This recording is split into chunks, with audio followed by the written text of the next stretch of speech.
Bonjour, peuple de Dieu.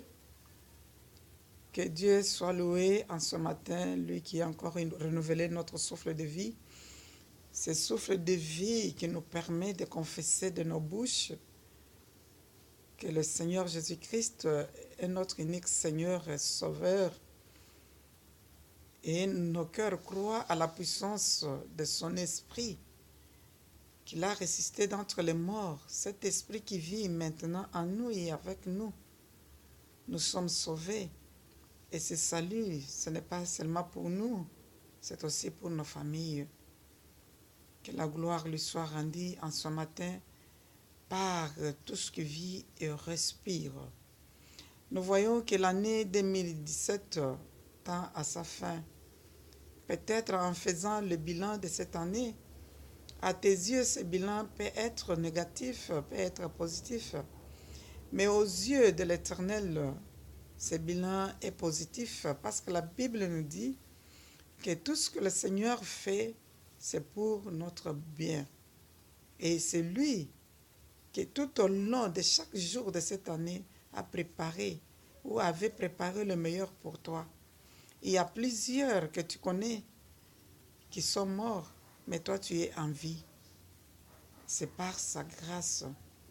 Il y a eu beaucoup de filets peut-être qui ont été tendus sur ton chemin, mais lui a brisé ces filets et tu t'es échappé, comme le psalmiste dit, tu t'es échappé comme un oiseau du filet de l'oiseleur.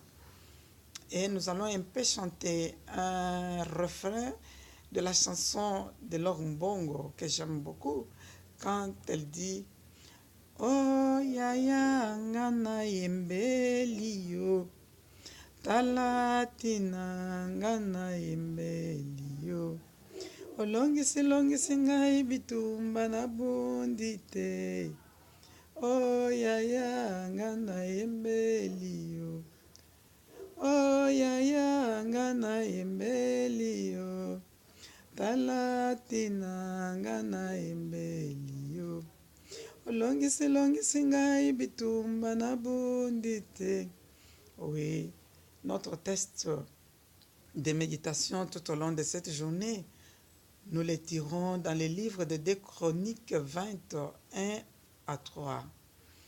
Nous voyons que le message a été donné au roi Josaphat, qu'il y avait une multitude d'ennemis qui venaient, qui étaient déjà prêts pour l'attaquer. Il a eu la peur, il a eu la frayeur comme homme, mais il savait que la force pour vaincre cette multitude allait venir de Dieu, des armées. Et qu'est-ce qu'il a fait? Il est entré en prière à travers le sacrifice de jeûne et prière. Et plus loin, nous voyons que cette bataille n'était plus pour lui, la bataille était de Dieu. Et quand la bataille est de Dieu, tu as la victoire. Nous voyons aussi que tout au long de notre vie, peut-être dans ce que nous vivons, quand nous voulons combattre seuls, c'est pourquoi ça ne donne pas la victoire ou ça ne donne pas le résultat que nous attendons. Parce que nous nous sentons puissants, nous nous sentons pleins de capacités, pleins de talents pour affronter la situation qui est devant nous. 1000 ans devant Dieu est comme un jour. Dans peu de jours qui restent pour que cette année touche à sa fin, si tu te confies en Dieu et si tu reconnais ton incapacité, Dieu fera ce qu'il avait déjà prévu pour toi pour 2017. Tout au long de cette journée,